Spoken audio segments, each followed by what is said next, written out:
Assalamu alaikum dear doctors. In this video I am discussing about obesity, and these topics I have taken from Clinical Cases for MRCPCH Theory and Science book, case number 16. So obesity is caused by an imbalance between energy in diet and energy out exercise activity.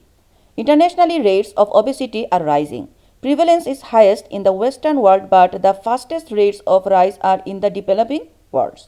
In the UK, one-third of 2 to 15-year-old are either overweight or obese, including over 15 of reception children.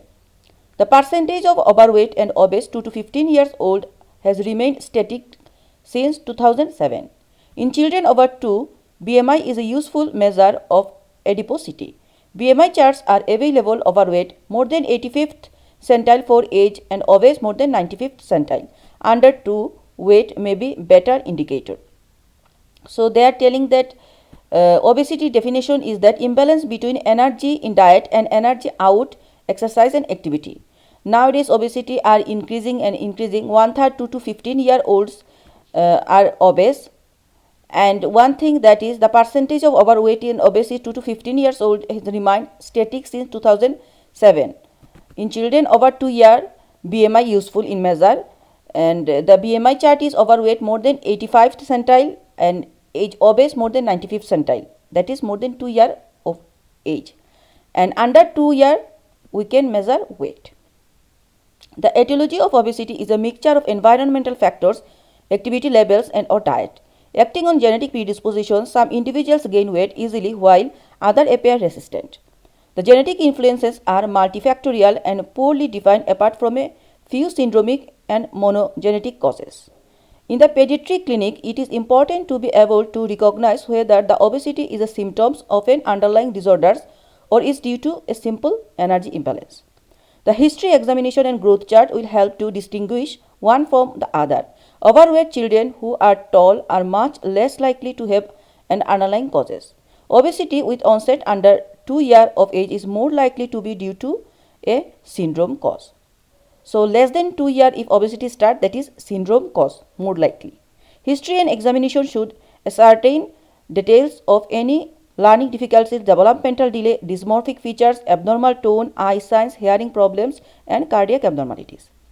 Obesity is associated with a reduced life expectancy and reduced quality of life. Children who are obese are more likely to go on to become obese adults.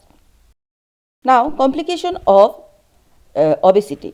First, endocrine complication. Endocrine complication include a spectrum from insulin resistance to type 2 diabetes mellitus as well as polycystic ovarian syndrome and effect on growth. So, endocrine complication are diabetes mellitus type 2, polycystic ovarian syndrome, PCOS and effects on growth. Now, cardiac complications. These include hypertension, dyslipidemia, early stages of atherosclerosis and coronary heart disease. I am again repeating, cardiac complications are hypertension, dyslipidemia, early stages of atherosclerosis and coronary heart disease. Musculoskeletal effects. It causes sleep upper femoral epiphysis and Blount's disease. So, sleep upper femoral epiphysis SUFE and Blount's disease is associated with obesity. Now, respiratory problem. Respiratory complications include obstructive sleep apnea. This question comes, obstructive sleep apnea is associated with obesity. Now, gastrointestinal complication. GIT complications are gallstones and non-alcoholic fatty liver disease. Psychological. Psychological increased incidence of depression, bullying and poor body image. Neurological complications. It includes idiopathic intracranial hypertension. Now, dermatological complications. These include striae and acanthosis nigricans. So, striae and acanthosis nigricans is associated with obesity. The management of obesity is aimed at different levels, national policies, local implementation and individual management. On an individual level, management is aimed at increasing activity and improving dietary intake. This is all about obesity. Please do subscribe and share Dr. Amma's Medicine YouTube channel. Thank you.